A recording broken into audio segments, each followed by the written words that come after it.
Okay, so I wasn't sure what I was going to speak about today, like I mentioned last week. Last week we spoke a little bit about the history of the Arab-Israeli conflict. Um, I have a part two on that I want to talk over with y'all, but that's not going to be today. I will make Sandy very happy by offering maybe to do it on Thursday, even though it's not the first of the month. But if there's an interest, we could do it on Thursday this week. Because I'm almost ready, but you know, I want to do what I want to do today. I want to do it first. So if So there's an are you interest, staying on Thanksgiving? oh, is it Thanksgiving this week? Oh, so no, so we won't have any crowd then. And plus, my kids are off from school, so I don't want to do it then. Maybe we could do it on Tuesday. Is there Tuesday night? Something going on Tuesday night? Yes, we have Rabbi Weissman at 6, from 6 to 7 on Tuesday.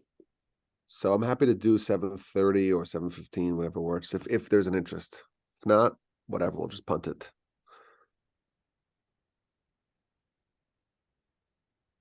What do you guys think? Let's say yes, let's do it. Yeah, let's do it. Arab-Israeli conflict? Right. Yes, for sure. Well, it'll be related. Related. I'm not going to spoil it for you, but it's Cheyenne's Okay. interested, so let's just go ahead and roll it. okay. So yes. I'm putting it for 7:30. Is it 7 better? 7. So look, we'll be on at 7, so 7:30 will work for everybody else, I would think. Sandy, what do you think? I think 7:30 in case Rabbi Weissman goes over a little bit. We've got a little wiggle room there. Okay, so I'm looking forward. Tuesday night. Okay. Okay. But today I wanted to talk about the next installment of our resurrection discussion. I think we had the first one 2 weeks ago. If I'm not mistaken, it was 2 weeks ago, and I'm looking forward to continuing that. This is the last of our 13 principles. And once we finish it, I don't know what we're going to do because we've been at it for so long. We started in 2019. That's a long time ago. But I'm looking forward to finishing it. And then there are some other subjects that are related to it that we haven't really covered, that we kind of mentioned briefly, but maybe we'll do some fuller treatment too once we finish the 13 principles. And then we'll have to see where we go from there. You know, there's some other subjects I want to address, but always want to have part of our rotation, you know, these kinds of subjects, these like fundamental subjects of, you know, philosophy and eschatology and theology, you know, so, you know, some more, I would say, intensive subjects. But today we're going to continue with resurrection, and please God, on Tuesday night, we're going to have like a history. It's not going to be exactly like last time. It'll be a little different, but I don't want to spoil it for you, and I don't want to. So yeah, we'll have that, and then next week we'll go back to either another history one or maybe another resurrection one, or maybe back to the Mishnah Mitzvah series. We have a lot of options. So, okay, let's begin. We began our exploration of the mysterious subject of resurrection. Tchias HaMesim, the dead will come back alive. This is the 13th principle of the 13 principles of faith as codified by Rambam. And we learn that the dead will live once again. And last time we mentioned how it's a very foreign concept for us. And it's one that we need to get more accustomed to. And last time we poked around a little bit, and we spoke about maybe some ways to think about it. We spoke about how sleep, you know, go to sleep at night and your soul departs to a certain extent. The Talmud says that sleep is a 60th of death. And then in the morning, if sleep is a 60th of death, well, then maybe waking up in the morning is a 60th of resurrection. And that's maybe one way to think about it. And then we spoke about another way to think about resurrection. And that was the context of the precedent for resurrection. There were some prophets, as documented in scripture, who were able to revive the dead. Elijah, Elisha, Ezekiel. Well, it exists in our history, in our scripture, and maybe a version of that is what we are talking about in this principle. And then we mentioned that there's going to be a resurrection in the times of Messiah. And there is a second resurrection, and that is more associated with Olam Haba, with the world to come. And we spoke last time about how the Mishnah stresses that it's not sufficient to simply believe in resurrection. You have to believe that resurrection is sourced in the Torah. And the Talmud brings many verses to this effect. And we also spoke last time of the various debates and discussions that are recorded in the Talmud between the great sages and Roman nobility about resurrection. We don't find this with other principles, and that's noteworthy. We talked about how, Cleopatra went over to Rabbi Meir and says, well, when the dead emerge, will they be naked? Will they be clothed? I mean, a second recorded dialogue between the great sage and Caesar. Caesar is questioning the notion of resurrection. How could it be? When people die, their bodies die, they're put into the ground, they turn into dust. Can dust live? And to that, Caesar's daughter responded, I'll give an answer. And she provides an analogy of the two craftsmen in a given city, the two contractors, the two builders. One is able to construct out of mortar and one out of water. Which one's more impressive? Of course, if you can build out of water, that's much more impressive. Well, today, God forms humans out of fluid, out of water, out of the biological matter that makes humans. That, objectively, is harder than taking dust and fashioning them into humans. This is what we covered last time. We tried to survey the general landscape. As we mentioned, there's not a ton of sources, and it's very mysterious. And it's almost as if it's designed to be unclear. The sources are opaque, and they don't spell it out in an organized fashion. We have to work really hard to try to plumb the depths of what our sages are telling us. And that's what I want to do today. Today, I want to probe the subject a bit deeper and to try to get to the heart of the matter. Before we unpack the specific details, the application layer of resurrection, I want to try to get to the essence of this principle, and then we will proceed outwardly from there. Today, we're going to try to address this idea, this principle, the essence, the heart of this matter, from a few different angles. So let's begin. Many of the commentators are puzzled by this principle. Rambam is organizing the framework of our religion into 13 distinct principles. If you have these 13, you have this religion. If you want to be ideologically a Jew, you have to understand, know, and believe these 13 principles. And each one's necessary, and each one is independent of the others. Many of Rambam's contemporaries are puzzled by this one, resurrection. Why does this need to be a standalone principle? We know, we learned, we read that resurrection exists at some point, in some capacity, in messianic times. So why can't this just be a detail in principle number 12, the principle of Messiah? We also learned that there's another kind of resurrection that is more associated with Olam Haba. Well, maybe that could be a detail in principle number 11, the idea of eternal reward and punishment. So what's the unique principle being conveyed over here? That's what I want to address today. It turns out there is something unique and very different about this principle that differentiates it from all other 12. So as we mentioned, the Mishnah stresses, it tells us all of Israel is a portion of the world to come. And these are the exceptions. And the first exception is Ha'omer ein tchias hametzim min haTorah, someone who says that there is no resurrection from the Torah. in the preceding 12 principles, which are all equally fundamental. You need all 13. In the preceding 12, we don't have this stipulation. We don't have this addendum that you have to believe it from the Torah. It doesn't say you have to believe in Messiah from the Torah. You have to believe in Olam Haba from the Torah. You have to believe about God being one, God being not corporeal from the Torah.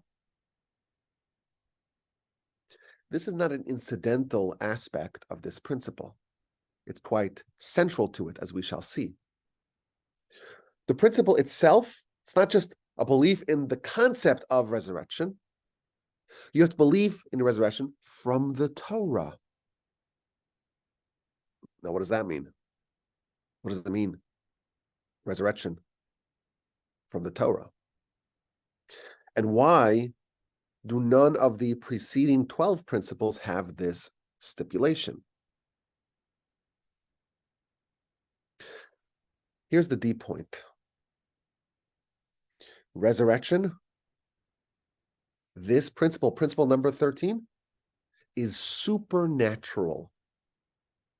It is not something that can be explained, experienced, understood from any of the natural systems that we are familiar with.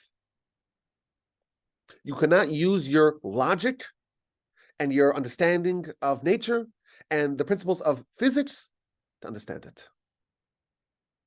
And this is the only one of the 12, of the 13, meaning in contrast to the preceding 12. It's the only one that you cannot arrive at it via some sort of experiential or logical deduction. Resurrection is from the Torah. It's supernatural. The preceding 12 principles can be derived from logic. Might be hard. You might have to think a lot. But a pondering, thinking, truth-seeking person can arrive at a certain realization that these principles are all true. God exists, and he precedes all, and God is singular and all-powerful and omniscient and not corporeal and worthy of our prayer, and he communicates with us the concept of prophecy, and he gave us a Torah. He told us how to live, and that was done via the father of all prophets, and the Torah doesn't change, and there is reward and punishment, and there's Messiah, there's this idea of the world coming to its perfection. Theoretically, the preceding 12 principles, you don't need the Torah to arrive at. The 13th, resurrection. It demands that we believe resurrection from the Torah, because the only way to arrive at it is via the Torah. There is no experiential, there's no logical way to substantiate this belief other than it being from the Torah. Now, Rambam himself, in his primary works, gives very, very little detail to this principle. But he also wrote another work called Igeres Tchias HaMesim, the epistle, the letter of resurrection. In it, he fleshes out more of his understanding of this principle. And he very clearly differentiates between all the other principles and this one. This one is a moface. It's a wonder. It's something supernatural. And it's something that exists outside of the parameters of natural reality. And there's no proof to it from logic.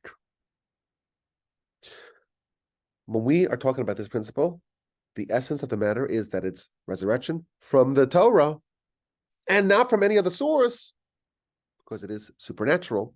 It's not something which can be explained or understood in the framework, from the vantage point, in the paradigm of natural reality, and even our logic cannot perceive it and understand it. And really, there's more. Not only does logic and experience not prove the resurrection, resurrection actually violates the rules of nature. The rules of nature tell us that things go from living to dead. That is the progression. There's a certain entropy where things break down. Anything that's comprised of different components must eventually have those components come apart.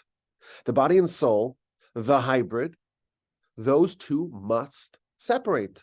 The soul must go back to its source, the body to its, the soul to heaven, the body to the dust from which it was formed. As the verse tells us, man is dust, and to dust he shall return. So the rules of nature are in one direction, from living to dying.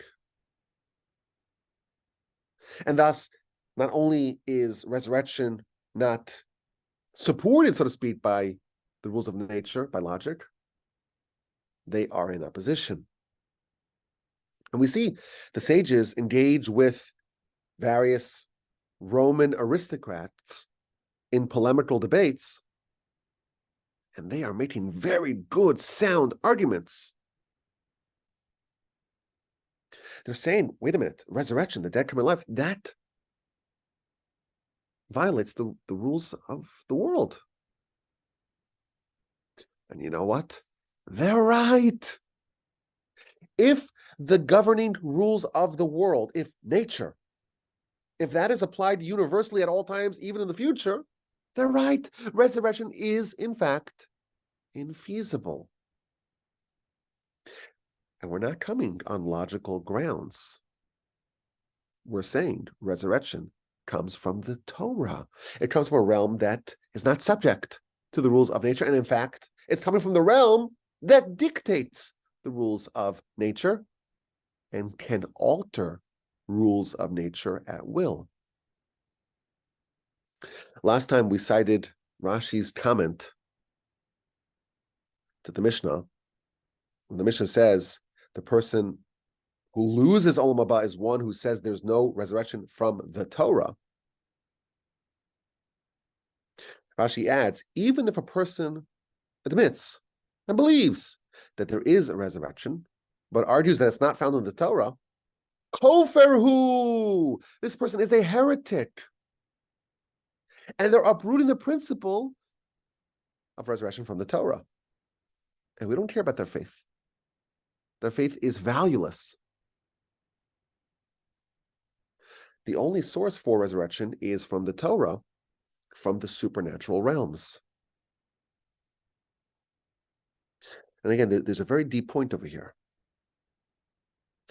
We cited a famous teaching of the sages in the past. Istakel be'oraisa ubara alma.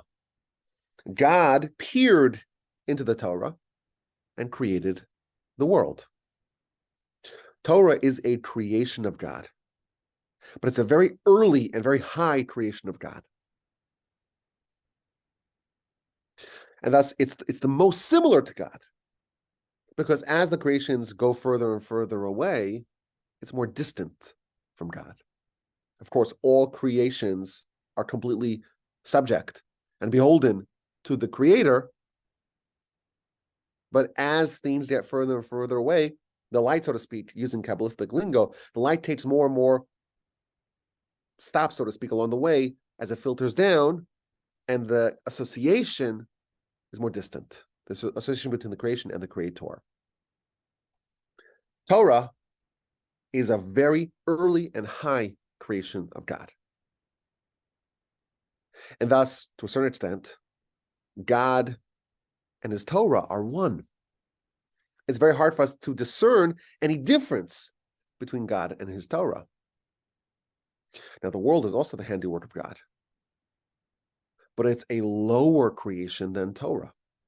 And thus, the godly light has to filter through the Torah in order to arrive to the world. And God used the Torah, in the words of our sages, to create the world. And thus, Torah, we can say, Torah is the blueprint for the world. There will be nothing that you find in this world that you will not find in the Torah. Just as they say, there's a rule in architecture. If it ain't in the blueprint, it won't be in the building. If it's not in the Torah, you won't find it in the world. However, the reverse is not true. If you don't find it in the world, there's no proof that you won't find it in the Torah. If it's not a building, it could still be in the blueprint. Maybe it wasn't built yet. Maybe it's waiting for a future time for that part of the building, for that part of the blueprint to be implemented. There's nothing that precludes something from, yes, being in the blueprint and not being in the building. Resurrection is in the Torah. It's not in this world yet, but it is in the Torah. And when the right time for it to be implemented, even in this world, it will be done. And therefore, if you scour the entire world and you fundamentally understand all the rules of the world and all the logic and all the limitations and all the stricta of the world, you will not find resurrection. The world as it currently exists, with its current rules and limitations, resurrection is not present. Not only that, the system opposes it. It is against the nature of the world as it currently stands.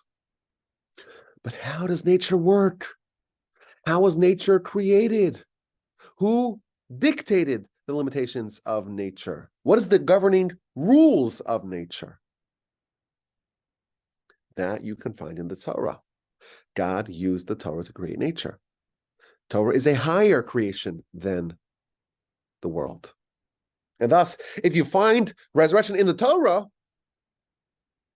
it doesn't matter that you don't find it in this world, because the Torah is not subject to the rules of this world, to the rules of nature. The opposite is true.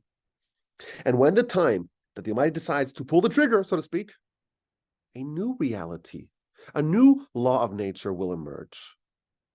The dead will come alive. And it's a very subtle point, very deep point. And this is the essence of this principle.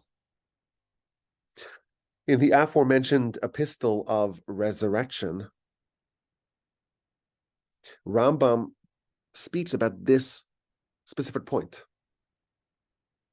The Almighty will revive the dead when He wants, and to whom He wants. And when will that be? Will that be in the times of Messiah? Will it be beforehand? Will it be after the death of the King Messiah? Doesn't matter. That's not the point. That's the details. God will alter the way this world is governed, and will resurrect whomever He wants, whenever He wants. It could be before Messiah. It could be during Messiah. It could be afterwards. The details of resurrection are being de-emphasized here. And what Rambam is trying to get across is to really appreciate the essence of it.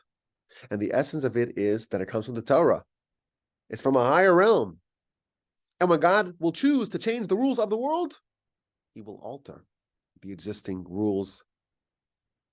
And the rule of entropy will go away. And the rule of only one direction, living to dying, will be annulled.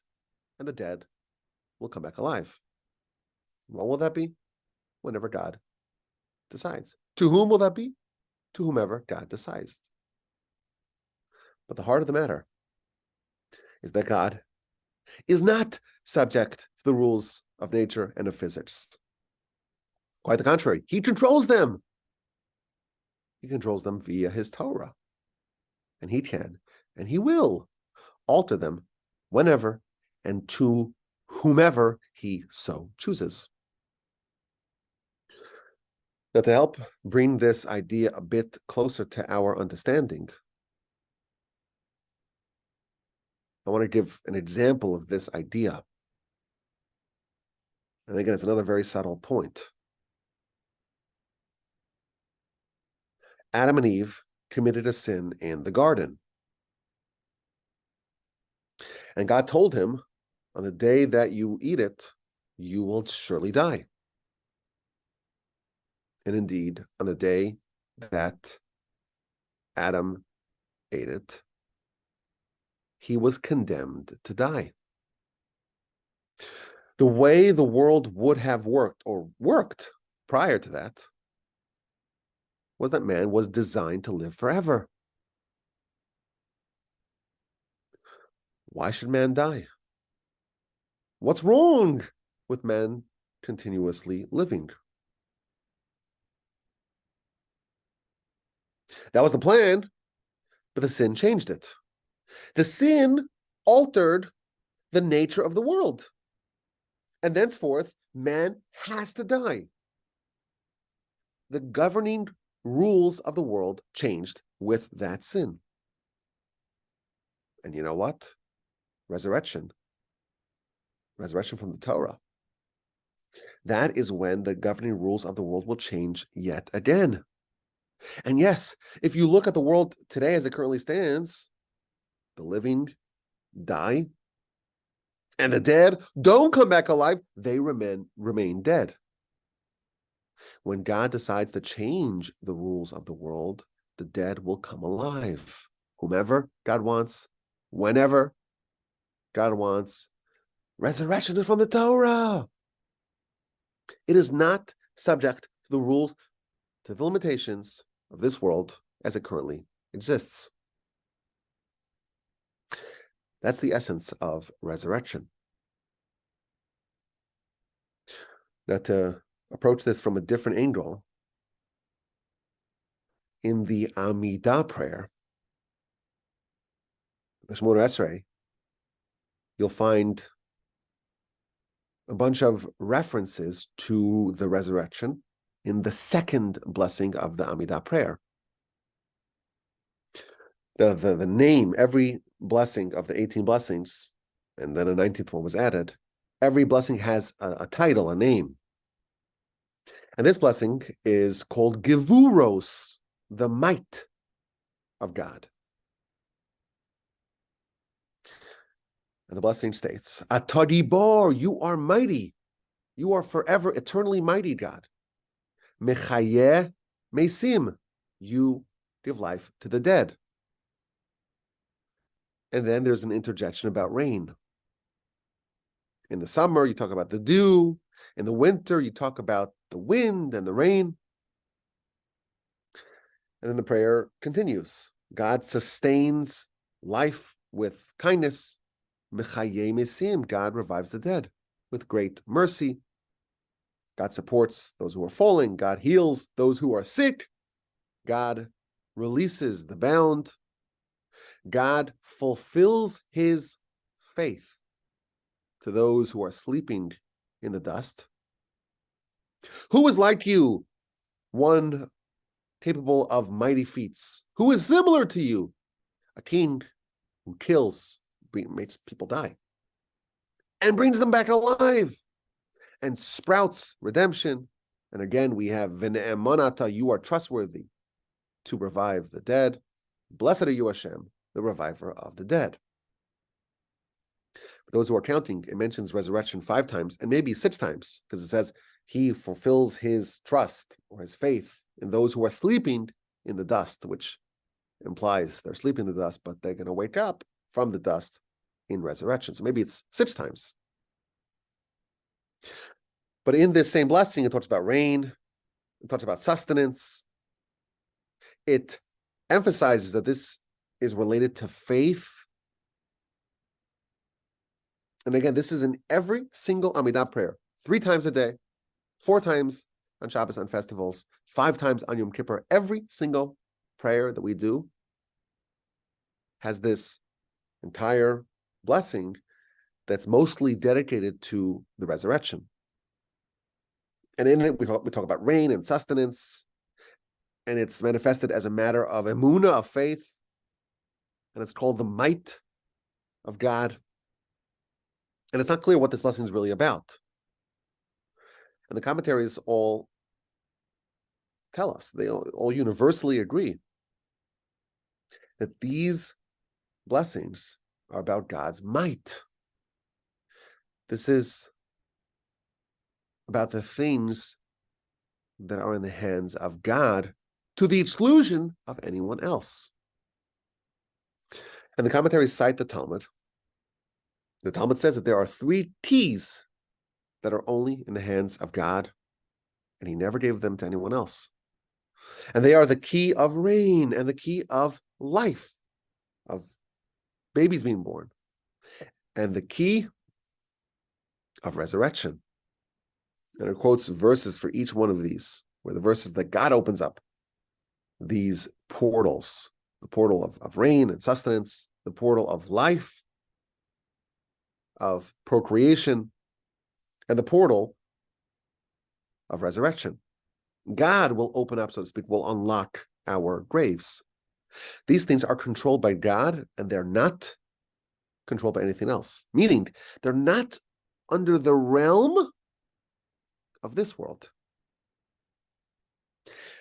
The keys to running it are still in a higher realm.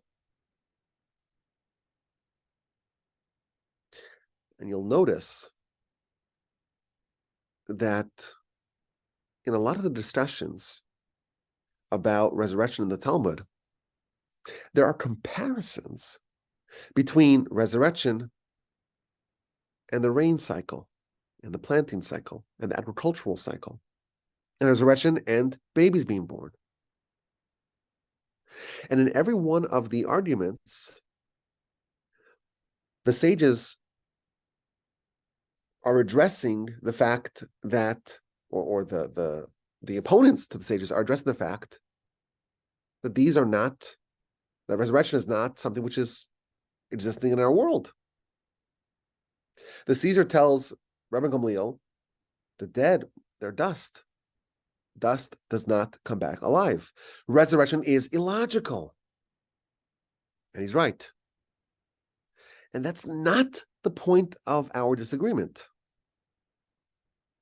The point of our disagreement is not that, oh, you say it's illogical, and I say it is logical. No. On that, everyone agrees. But we believe in resurrection from the Torah. We believe that resurrection is an example of God's might. We believe that this is an article of faith because it's not something which is provable from this world. Torah is not subject to the rules of nature. And if God decrees that resurrection will happen to whomever, whenever God desires, then the rules of the world will change. So the essence of the argument is how fixed are the rules of the world? How fixed are the rules of nature? How unchangeable are the laws of physics?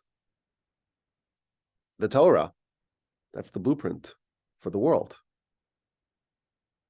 If it contains the capacity for a new system, a system of resurrection, that means that the rules of the world can change to accommodate that. That's the essence of the disagreement. But that's not what the sages responded to the Roman aristocracy. What does the daughter of Caesar respond to her father? She gives him an analogy. She's accepting his framing and says, well, think about it this way. If we have 2 builders in a city, one builds out of water, one builds out of mortar, which one is more impressive? Well, the one who builds out of water. Well, if God now builds out of water, why can he build out of dust? What this is telling us is that even though we believe that resurrection comes from the Torah, it's from a higher realm, there can still be analogs, there can still be parallels to that in this world. There are other things that come from realms that are illogical. There are other things that the keys are in the hands of God. And the manifestations of that is a manifestation of God's might in the world. And the entire subject is one of faith, because we cannot explain it logically. But those things, even though they're illogical, some of them undeniably exist in the world. It is true that dust coming alive is no more miraculous, it's less miraculous, in fact, than water, than fluids coming alive. And yet, it's undeniable that we see that happening every day. Yes, resurrection is illogical, but so is fluids coming alive, so are babies. And that's what he's responding. There are keys that are in the hands of God that we have not seen. There are keys that are in the hands of God that are not logical, that we have seen. And therefore, if we can appreciate that illogical things happen in our world, it must be that there's a system for illogical things to happen, and that is an analog to the resurrection. Now, the Talmud elsewhere gives another example to this point. And I know this is a little bit of a subtle idea, but this is the essence of the matter, and we're coming at it from a few different angles. The Talmud cites a verse in Proverbs, Mishlei, chapter 30, verse 16. The verse compares two things which are very, very different from each other. The verse says that the grave and the narrow part of the womb cannot be satiated with water. Now, what this verse means, like many verses in Proverbs, it's a mystery. It's a riddle. But the Talmud says, wait a minute. The verse starts off with Sheol, the grave, and then the Otzer Rechem, the narrow part of the womb, the birth canal. What is the comparison? What could possibly be the overlap between a grave and the narrow part of the womb? The fact that the verse compares them, it must be that there's some sort of similarity. Says the Talmud, here's the similarity. Just as the narrow part of the womb, it takes something in and it sends something out. So too, the grave takes something in and sends something out. The Talmud here is telling us that there's a parallel between how babies are born and how resurrection happens. Just as the womb takes in something, the ingredients, if you will, for making a baby, and from that same portal emerges the baby. So too is a grave. It takes in the ingredients for the resurrected person. And now, as of this recording, we're in the gestational periods, if you will. And a baby will emerge from said grave in a way very similar to how babies emerge from the womb.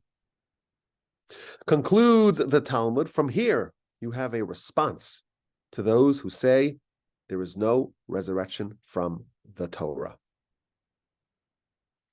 This is an amazing teaching. Death and burial, it's the same thing as the insertion of seed into the womb.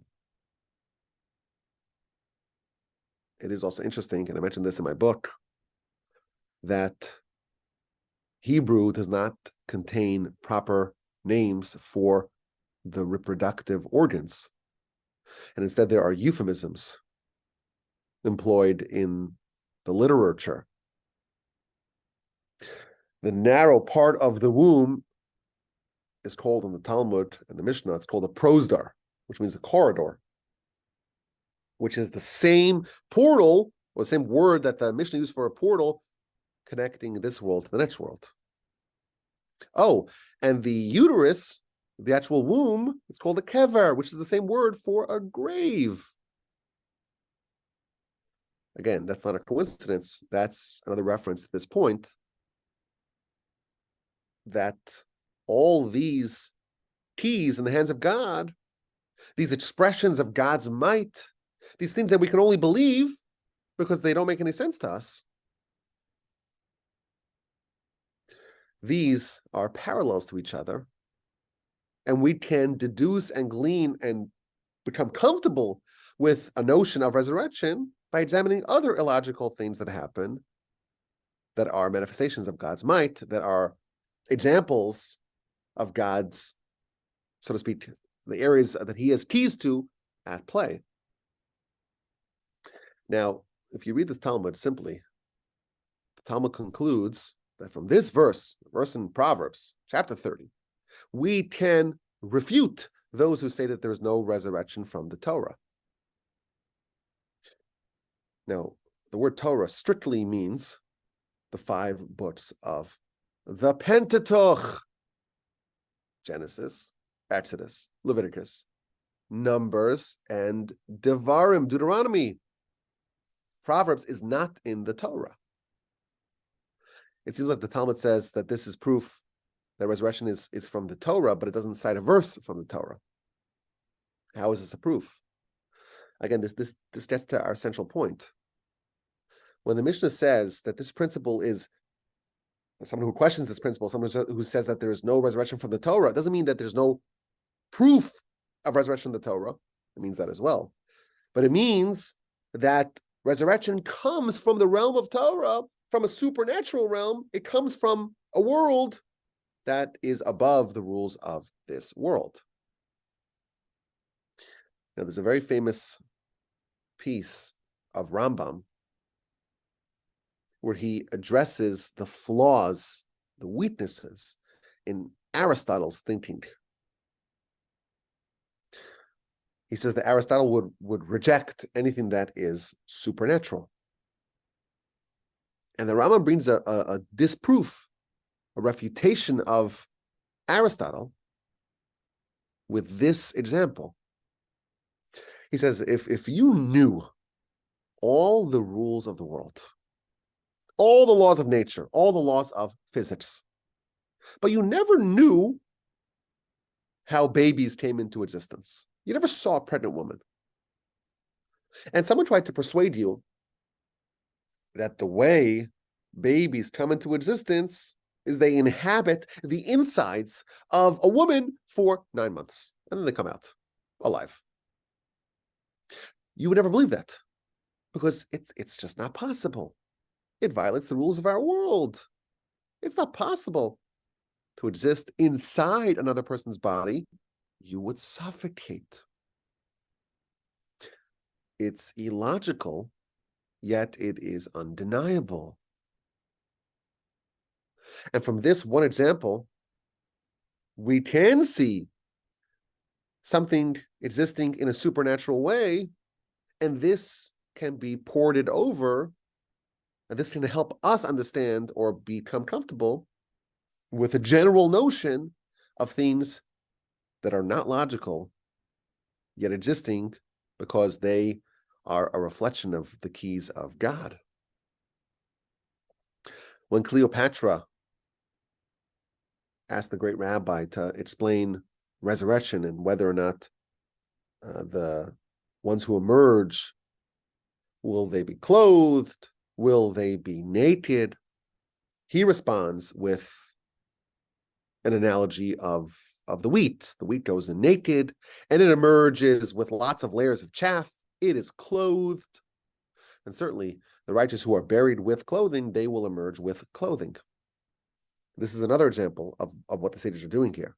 They're taking another analog to resurrection, something which is illogical, yet undeniable, a manifestation of something which exists in our world, but we cannot control it, meaning it's not It doesn't follow the rules of nature, yet it's here. It doesn't make sense to us. There's no way that we can explain how you take a seed and you put it in the ground, you bury it, if you will, and it begins to rot and decompose. It's following the laws of entropy. It's going from living to dying. And you dig it up after a couple of days, and it just got worse. No logic dictates that it should spring to life and that it should proliferate. And one little seed gives you a whole apple tree with tons of apples and more seeds for future apple trees. It's not logical. We have no way to explain it. Yet it is undeniable. It's not from our world. God has the keys to it. But we see it in action and we believe in it.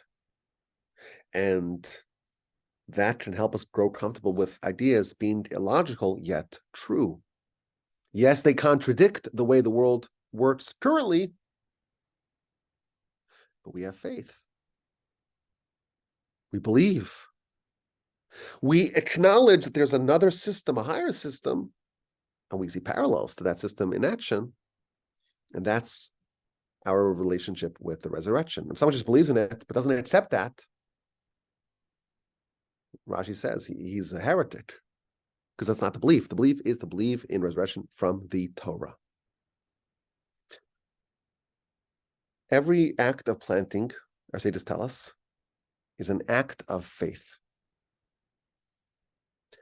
That doesn't mean that you cannot be a heretic, an atheist planter.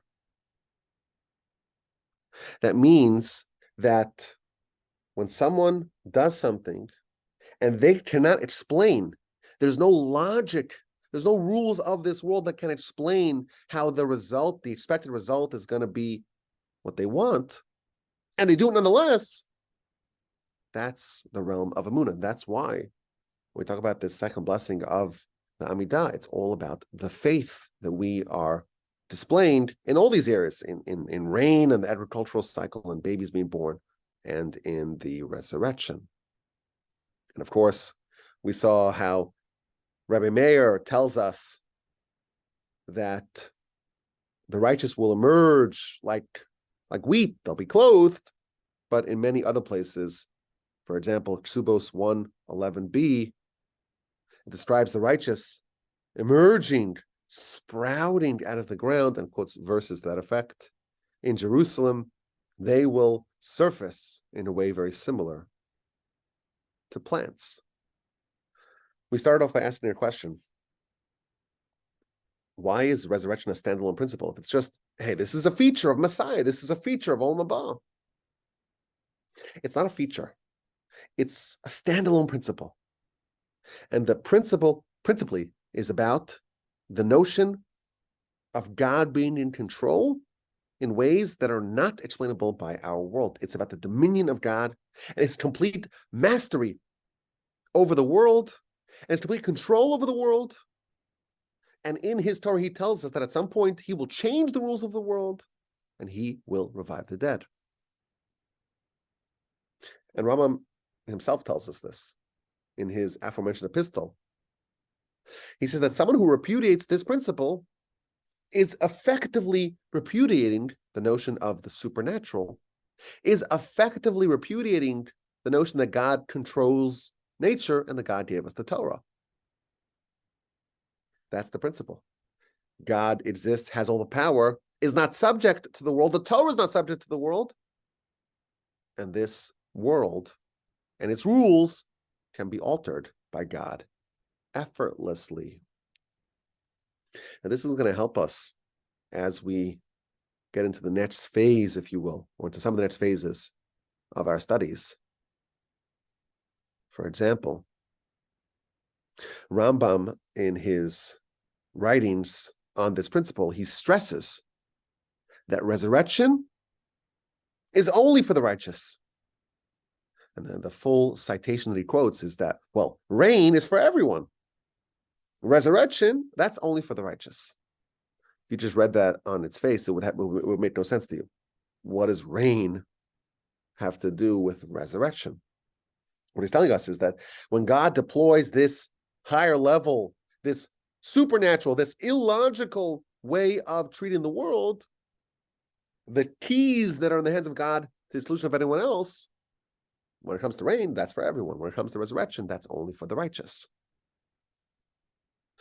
But it also gives us maybe somewhat of a framework of what we need to do if we want to be righteous and to be eligible for resurrection. How would someone qualify? What do you need to do to become eligible for resurrection? We now see a framework for that. Resurrection is the birth to the burial at death. It's like death is the implanting of the seed in the grave / the womb through the birth canal. And then something will happen. And then the righteous will emerge as a baby does. You cannot plant apple seeds and expect tomatoes to grow. If we understand what life is about after the resurrection, we'll understand what we need to do today to make ourselves into a seed worthy of that life. So this is not just an idea, an eschatological thing to think about. It can be very practical for us in our lives, because if you're listening to this, you have yet to be planted in the grave, right? And that means you still get to determine what goes into said planting. And that's what will emerge in the future. So if we understand what kind of people the Rambam means by righteous, they are the ones who will emerge, and we could extrapolate from that. Well, okay, what would a seed of that look like? We know what we would need to do to be eligible. And of course, that's part of the details that we hope yet to cover. We will try to understand the details of resurrection as best as we can. But the essence of the matter is that resurrection is from the Torah. It's from a higher realm. It's not logical, but there are parallels. There are analogs. There are other things like rain, like agriculture, like having a baby that are not logical, yet are undeniable. And that can help us understand more about how this whole idea, this whole realm of government, of God via his keys works. Now, again, there's a lot to cover. You know, we wondered last time, why are there so many proofs from the Torah? The Talmud could have brought one proof for resurrection, and that would be sufficient to prove that the resurrection is a principle that's featured in the Torah. And it brings more than a dozen. We spoke last time about how one of them is Aaron. He's going to be a recipient of our tithes. And about the forefathers, that they're going to be in the land, and about the notion of eternal life. It seems to me that when the Torah is outlining all these different realms or elements or aspects of resurrection, each one of them is not just a proof to the notion, to the general notion of resurrection, but to what this actually means. What is this illogical thing that we will hopefully one day get to witness? If each one of them tells us a different element, then that is actually revealing not just that this exists in general, but the details and the specifics that we will hope, please God, to explore. We talked about how part of this principle is going to be featured in times of the Messiah. Part of it is for Olam Haba. Part of it is about judgment. There is a lot of exciting subjects upcoming, And I am looking forward, please God, to studying them with y'all in good health and in great spirits. I hope you enjoy. I know it's a little bit of a subtle message I'm trying to convey today, but I think it is part, it's what our sages are telling us. Resurrection is from the Torah. It's from that realm that's above the realm of this world. And the sages had to encounter the Romans who were making very sound arguments because they were using a different framework. And the rabbis tried to respond by bringing the notion of the illogical yet undeniable to bring it a bit closer to their understanding. Once we understand the principle, now we can move outwardly to see, okay, what are the applications? How does this play out? And hopefully, please God, we will round out our understanding of principle number 13, the idea of resurrection of the dead from the Torah. I'm looking forward to your questions, your comments, and your feedback. My email address is rabbiwolpe@gmail.com. Okay, let's open up the floor here.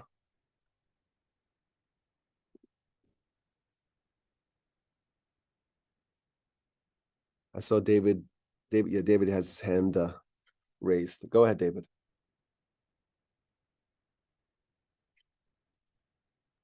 So hard for me to put this into words, but I think another way to say it sort of came to my mind as you were talking, Rabbi, that to go back in time a little bit, I've always been struck by the story of creation and how the seventh day is never completed.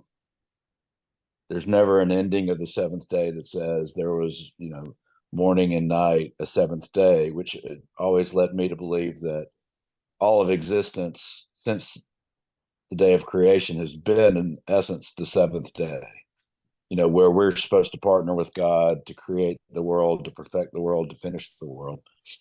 And as you were talking, just as God breathed his breath into the earth and made Adam, it's the same thing with resurrection. It seems like resurrection is part of creation if you look at it from the beginning of this existence to the perfection of the world. And I don't know if I'm doing a good job of saying I it, will but tell you, David, when I was working through this subject, I was thinking of exactly what you're saying. That Genesis is not complete, and therefore there are other things, other shoes to drop, if you will.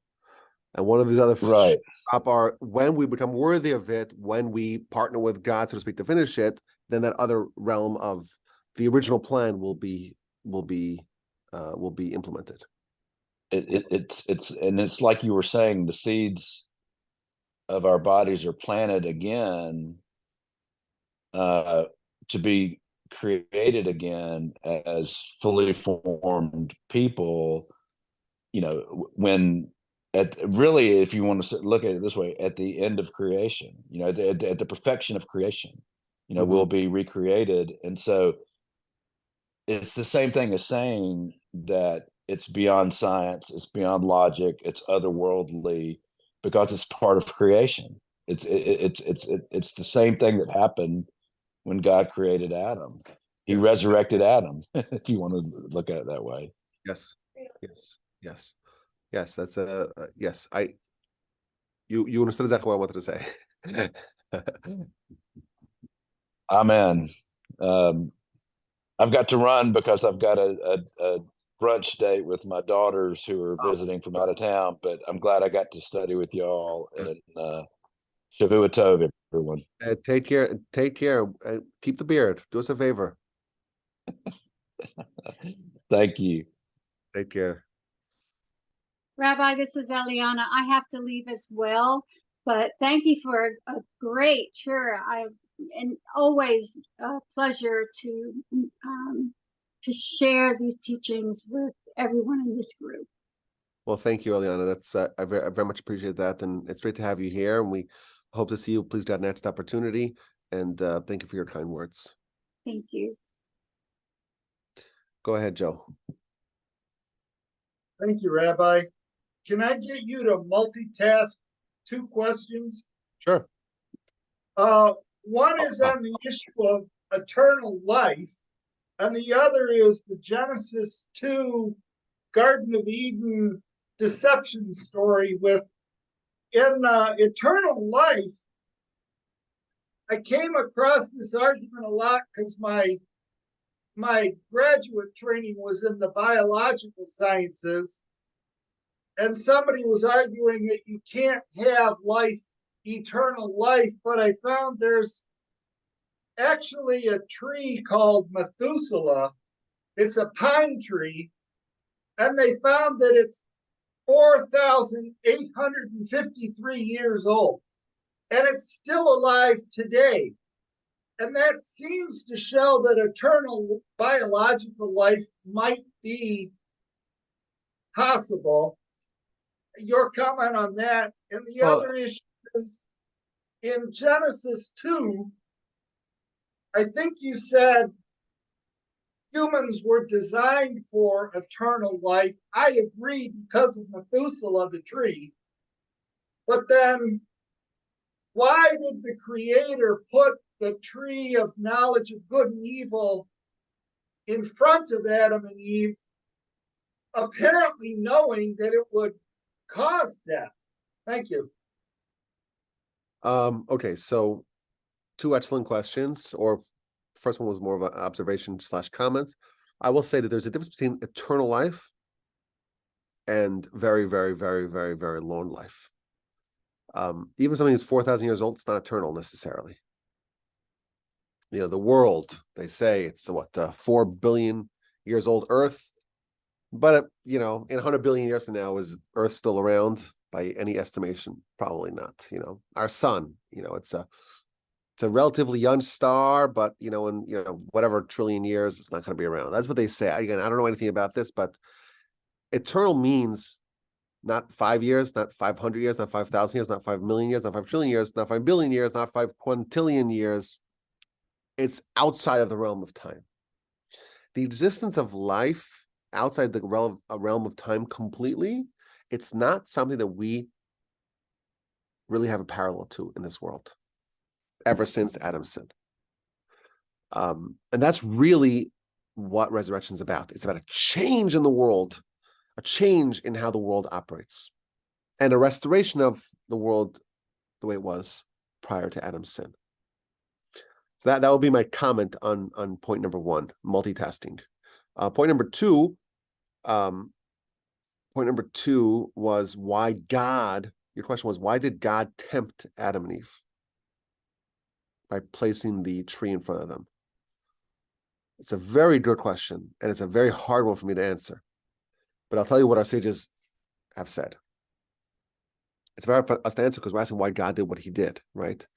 We have a hard time understanding what God even is, right? To understand why God did what he did, it's a very advanced question, Joe. What our sages do say is the following. The reason why God created the world was for humanity. And specifically, humanity in humanity's capacity to do good and bad, to make correct choices and poor ones. Free will is really the creation of Genesis. It's the purpose of creation is free will, and everything else is just there to facilitate that.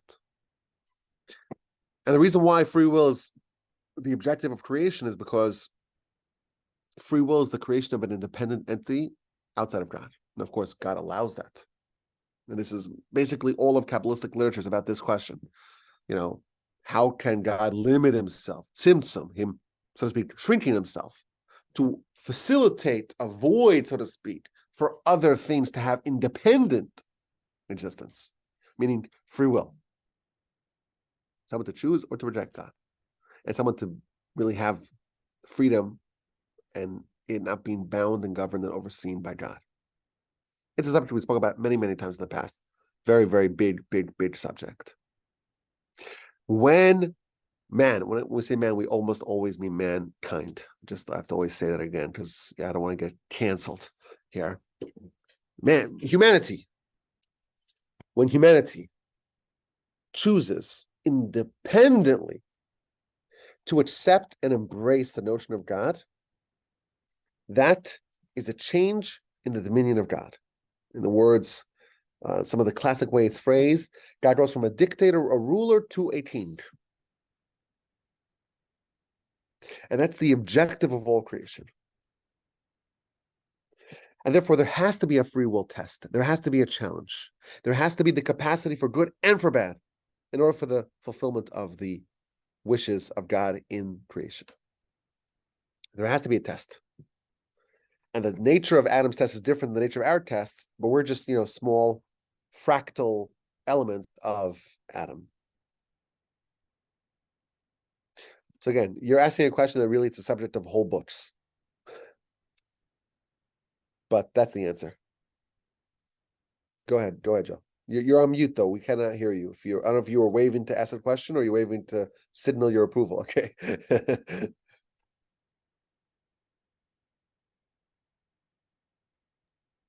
I wouldn't mind hearing you expound on the idea of the free will being the purpose. I mean, I totally see it and understand it and read it, but that has such deep implications universally. Like that is like so deep. Maybe that's something you could talk about in the future or something. Well, it's all about that. That's what Rosh Hashanah is. Rosh Hashanah is a celebration of free will. It is the declaration of And free the will. consequences. It's a celebration of free will and the consequences thereof, right? That's why there's judgment. Right. The question is does anything else outside of physicality have free will? Like angels don't have free will, do they? No. So there's nothing outside of this physicality that has free will. No. Let me rephrase that. God also has free will. Correct. Okay. Yeah. So, and that's the parallel. That's when man's created in the image of God. There's some parallel that we and God share. And this is why the angels were like, whoa, hold on. What are you doing here? Yeah. Incredible. I cannot wait to one day have a discussion about that. Yeah, I feel like we've talked about it in the past here and there. Yeah, yeah. And the whole grave to the womb, Pat mentioned that. I hope to write soon. Womb and grave is amazing. I've actually not heard that analogy before, and I was going to ask you: did you quote a source on that? Like, where did that come from? Yes, because I want to write that in my notes. Yes. The source for that is in there's the verse in Proverbs that I mentioned, chapter 30, verse 16, if I'm not mistaken. And the source of that is in the Talmud in the book of Sanhedrin on page, I think 92a, I'm going to say. 92a. I didn't mention it in my book, which I can look in the book too. Rather, you haven't read it completely. Yeah, 91, 92. Yeah, so in chapter 30, I think I quoted.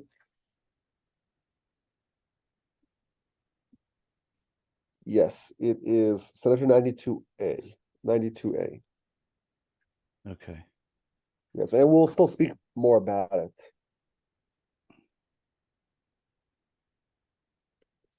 Yeah. Listen, it's the 13 Principles of Faith. We never said this is going to be a light learning. No, and it shouldn't be. This is good.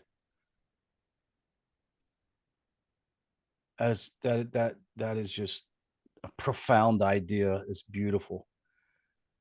So we really look at death so much differently than birth, but in reality, they're the same process. One is coming into physicality and one is going out, back and returning. That is like.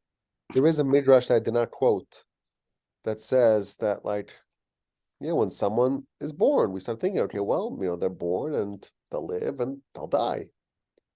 And the midrash says, well, actually, the process begins again. Once they die, we're like, okay, now it's the time. We're waiting for them to be born again. Right. Start counting. Yeah. But I feel like this, even though this gets to the heart of the matter. This is what our sages are telling us. That's why it has to be a standalone principle. That's why it has to be a standalone principle. But I'm looking forward because I want to speak about resurrection in the context of Messiah and the resurrection context of Olam Haba. And we could delve into some of the other associated subjects that relate to it. And Tuesday night, we're back here 7:30, please, God.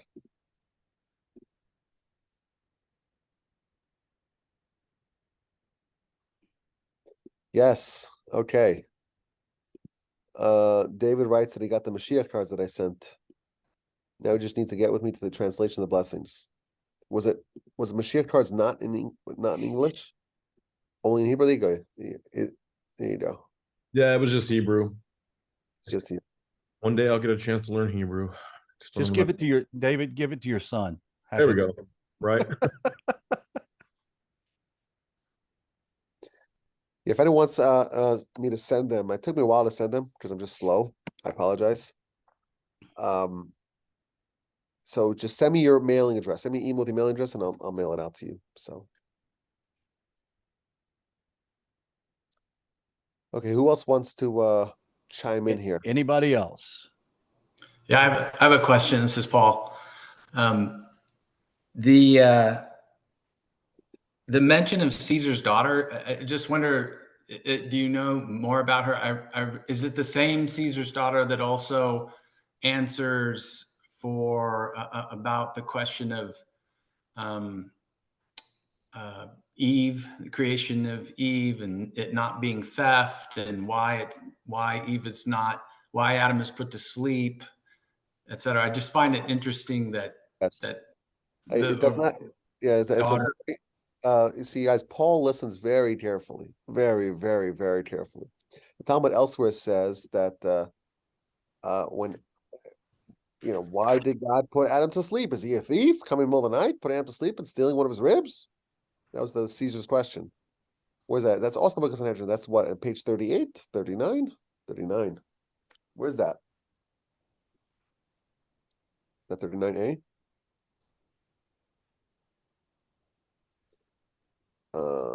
Where is that?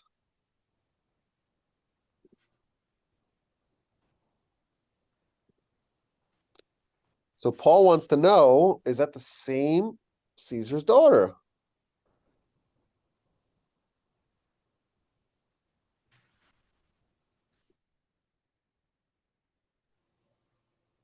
So the problem is it doesn't really identify to us who the Caesar is.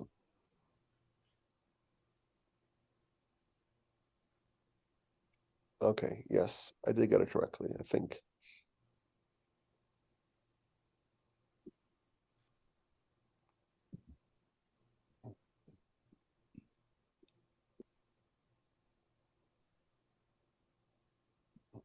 Just think. You wonder why all these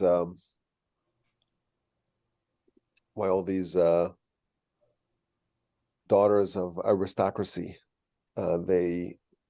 they're more receptive to the notions of Judaism than their families. It's interesting. So yeah, I wonder. It's a great question. I've never read anything about that because we don't really know who doesn't identify which Caesar is because the Talmud just uses Caesar, Caesar. Which one is that?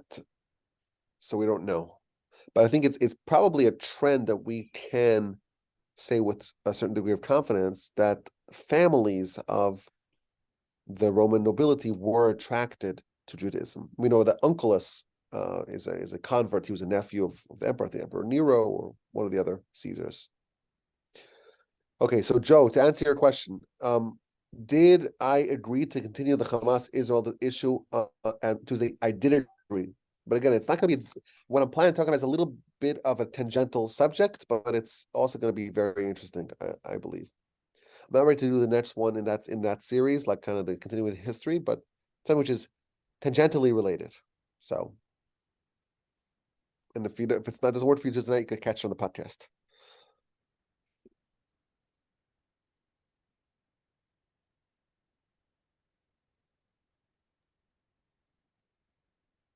Rabbi, I have a couple of questions. Are the resurrection and reincarnation two different ideas? Yes. Yes, reincarnation is the notion that one soul can come back in a different body. Resurrection is the soul being reunited with the body. Okay. And um, They are related. The idea that a soul is still alive, or part of the human is still alive after they die. So there's no reason why they can't be reused, right? and the idea of Torah being created, when God said, "Let there be light," was the light Torah filtering down into the world, or was that the actual moment Torah was created? No, that's afterwards. Okay. Because when we read about it in the Torah, that's already the creation of the world. The Torah does not tell us anything about the creation of Torah. Okay. Well, let me rephrase that. I cannot think of anything that it tells us about the creation of God's Torah, or a description of it. We do have, for example, we spoke about this a few times already, the idea of the Torah preceding the world. The Torah is around 974 generations before the world. We're not told, there's no narrative about the creation of Torah that I'm aware of. So, but then when he said, "Let there be light," was that the Torah filtering down into the world, or is that still something different? All of creation is done via the Torah. But what does it mean, let there be light? That is a certain primordial light that is going to be, that we don't know anything about. The creation of light on day one, not day 4. Creation of light, day 1, Rashi already in his comments says that it was put away for Olam Haba. Which is why Olam Haba is compared to the sun. It's this light that's supernatural, right? You can't look at the sun, right? Can't stare at the sun. Why not? Because your body, your physical limitations cannot possibly absorb it. So it's there, it's undeniable, it's present, but it's not absorbable by us. Would that be the same thing because darkness and light were created at that same moment when he said that he created darkness and light, or he separated and said they were good? The two of them together were good. So is it the same with the darkness? It's an ethereal thing that's beyond, it's not the darkness we see at night. It's a different kind of darkness. Yes. Yeah, and there's a lot of literature about this, the creation of darkness, not just the absence of light. Right. Our darkness is not typically the darkness that's being referenced in day 1 of Genesis, the separation of light and darkness.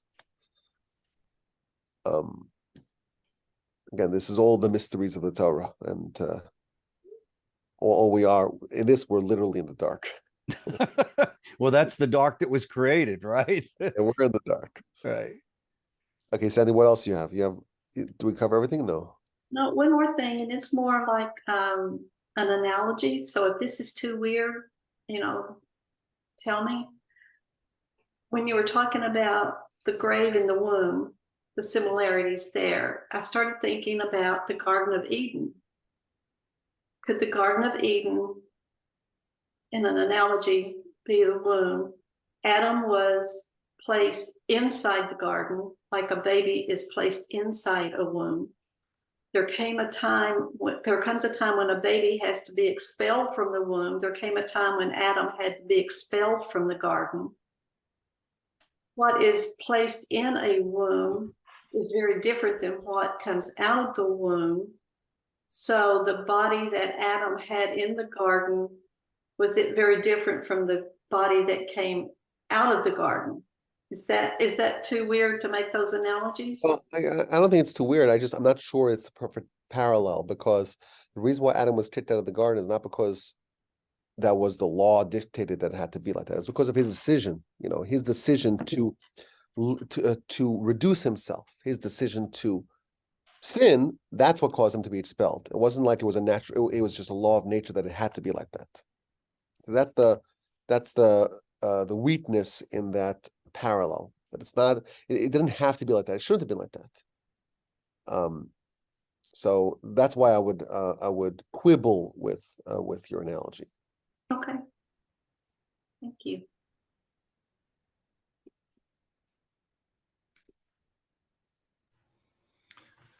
Rabbi, I have one more question. This discussion reminds me of lectures that you gave about parts of the soul being corresponding to parts of the body, and that there's one bone that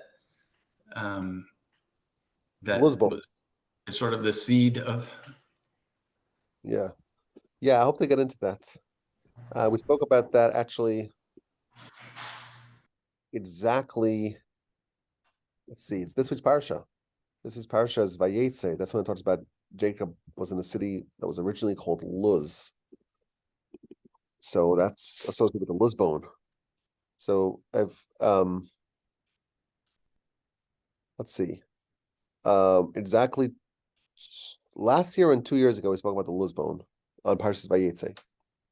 So if you listen to the Parsha podcast, I'm gonna re-release the one from 2 years ago on Monday night. So if you want to hear more about the Luz bone, but yes, we'll hopefully get into it in our discussion to see how that plays a role, because that's the one bone where there's still life. We're told there's still life in that one bone, and that will kind of be that will filter out the rest of the body with the resurrection. Yes, but it's definitely related to our discussion. Joe.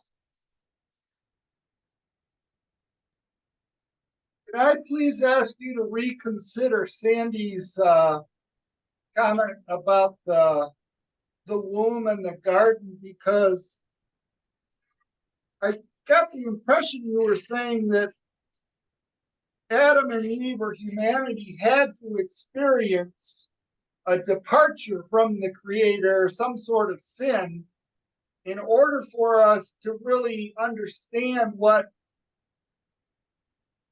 freedom is, and we have to freely make that choice and experience the consequences in order to grow into a great humanity. And it seems like that would be a law. You have to experience that. Okay, so I didn't say that. It's a very subtle point. Humanity had to have the capacity to have that, the free will, the capacity to sin. But it wasn't that necessarily they had to do it. Now, maybe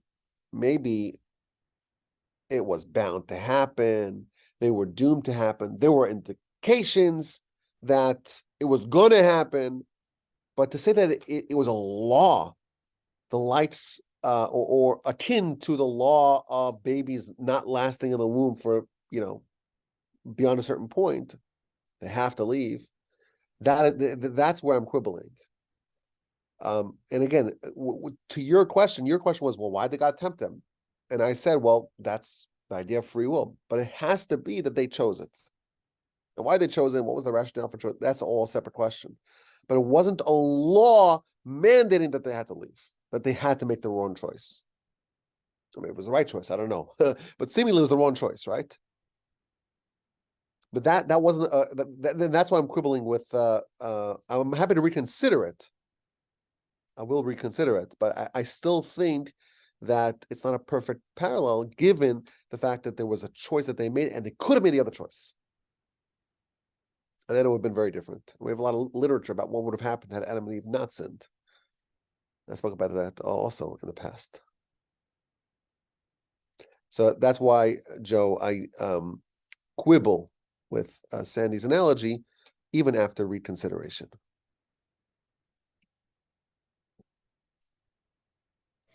So is there any doubt, though, that Adam made the wrong decision? Is there, that's what still sort of, I think I have it straight in my head, and then I don't. I think in your book, you talk about how that for Adam to do that is like jumping in the fire, that he had no inclination to do that, except somehow he saw the benefit of growth in this path, making it more difficult, that there was more reward. But so it still leaves me puzzled from the Almighty's perspective, is that, no, you made the wrong decision. I had a course laid out for you. I let you choose. You chose wrong. I don't know if I could possibly answer this. What I tried to do in the book is to say that it wasn't a mindless decision. It was a very calculated decision. That's what I'm trying to say. And that's why I even hedged my bets by saying he made the wrong decision. Well, maybe he didn't. It's hard for us to know because we don't have the collective mind of Adam, right? Adam is the collective intelligence of all of humanity. Like this is someone that the angels mistook for God and sought to worship, right? This is not a decision that it's definitely not a mindless decision, definitely a calculated one, and definitely one that is wrong on some level because it's against the will of Hashem. So you may have all your calculations, but if it's against the will of Hashem, you're violating the will of Hashem, and therefore it's wrong. But everything that followed was an outgrowth of that decision, and there are benefits of that decision, namely that Adam, i.e. humanity, became capable of doing greater things and having more dynamism and having more free will and being able to accomplish more. The floor is much lower, but the ceiling is much higher. So again, very hard for me to answer that question, but it's a fair question. Fair question.